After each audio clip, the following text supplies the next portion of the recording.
And then they so stupid and childlike. You know, they're like children. They're like Abdul Malik's and Hashim's. They get a part to play. But you can see a little heat get on them people, those actors. Look what's the name did the other week. He went up, he just had a little heat on him for, I don't know, his own heat. And he went and busted the guy in the mouth because he plays heroes. But he ain't no hero, right? That ain't not no hero would do. It's small stuff. You know, for a real hero, that ain't nothing. But they play heroes. All the people are like that. Every last one of our so-called leaders, that's what they are. They play heroes. But they ain't no heroes. If they would have said something. They would have done something. They would have. You mean they don't know what's happening in Palestine? The New York Imams and all the big shit, they don't know. And they don't read the Quran and Hadith. They just, okay, that's their business. Anyway, let's speak up. Counter-espionage, discombobulation. We're doing that, and we have been doing that. Our own type of counter-espionage. Nobody knows what friends we have.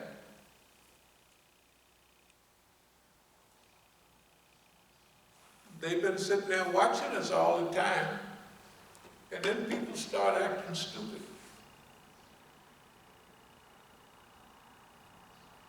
One of my acquaintance in Iran, when he made the movie on Esau, when I went to his house, he had the guy there waiting, the guy who played Esau. And I don't know, I might have seen the picture somewhere. I took pictures. So, he passed away recently.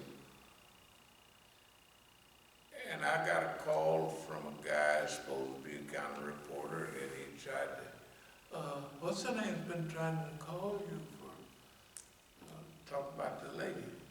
I said, well, just tell her to call me back. And he called me back and said, she can't make contact. So I said, well, call this number, call one of the brothers to verify that she's been calling, you know. And I didn't tell him what to say, and I just called. And they probably talked to each other in some kind of way, but they couldn't get through. And then so they put me on three-way. So this lady has been double-crossing and backflipping for, you know, it's been over 40 years. Over 40 years. She took Shahada in Masjid al-Islam in Denver. In 1982. 1982. Good God Almighty. That's a while back. And her husband, something happened to him. Iranian guy got, the way I got it, must have picked up on something and they kind of disappeared him. But anyway, the way she said it, the other day, yesterday, the day before, yeah, he did pass away, talking about our brother. And there's some talk though, and in other words, I can see why you calling me now. Why you calling me then?